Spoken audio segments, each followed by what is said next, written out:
Creator ആണോ എങ്കിൽ ഇത് നിങ്ങൾക്ക് തീർച്ചയായും ഉപകാരപ്പെടും. ഇതെന്താണെന്നറിയോ? ഒരു സെൽഫി സ്റ്റിക്ക് ആണ് കേട്ടോ. നമുക്ക് എങ്ങോട്ട് വേണമെങ്കിലും കൊണ്ടുപോകാൻ പറ്റിയ പോക്കറ്റ് ഫ്രണ്ട്ലി ആയിട്ടുള്ള ഒരു സെൽഫി സ്റ്റിക്ക് ആണ്. സെൽഫി സ്റ്റിക്ക് മാത്രമല്ല, ഇതുകൊണ്ട് വേറെയും പ്രയോജനങ്ങളുണ്ട്. ഇത് ട്രൈപോഡ് ആയിട്ട് വേണമെങ്കിലും നമുക്ക് ഉപയോഗിക്കാനായിട്ട് പറ്റും.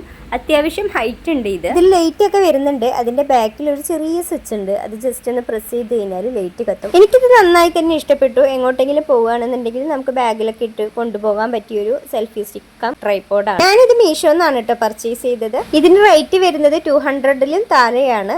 നെക്സ്റ്റ് ഒരു സ്ലിംഗ് ബാഗ് ആണ്. കണ്ടു കഴിഞ്ഞാൽ പേഴ്സ് ആണ് എന്നൊക്കെ തോന്നും. ഇത് പേഴ്സ് ആയിട്ട് നമുക്ക് ഉപയോഗിക്കാൻ പറ്റും. ഭംഗിയുണ്ട് കാണാനായിട്ട്. ഇതിന്റെ പല കളേഴ്സും അവൈലബിൾ ആണ്. നമുക്ക് ഏത് വേണമെങ്കിലും പർച്ചേസ് ചെയ്യാം. പിന്നെ ഞാനിത് മീഷോയിൽ നിന്നാണ് വാങ്ങിയത്. ഇതിന്റെ ഉള്ളിൽ ഇതുപോലൊരു ബെൽറ്റ് ഉണ്ട്. നമുക്ക് അഡ്ജസ്റ്റ് ചെയ്യാനൊക്കെ പറ്റും. പിന്നെ ഇതിന്റെ ഉള്ളിൽ അത്യാവശ്യം സ്പേസ് ഒക്കെ ഉണ്ട് കേട്ടോ. പിന്നെ ഇതിന്റെ ഉള്ളിൽ കടലാസ് കുത്തി നിറച്ച് വെച്ചിരിക്കുകയാണ്. നല്ല സ്പേസ് ഉണ്ട് ഉള്ളില്. അതുപോലെ നമുക്ക് ഈ ബെൽറ്റ് എടുത്തിട്ട് പേഴ്സ് പോലെ ഉപയോഗിക്കാം. ഇതിന്റെയൊക്കെ ലിങ്ക് ഞാൻ കമ്മ്യൂണിറ്റി പോസ്റ്റ് ആയിട്ട് ഇട്ടിട്ടുണ്ട്. അപ്പോൾ ഇത്രയേ ഉള്ളൂ. Tata bye.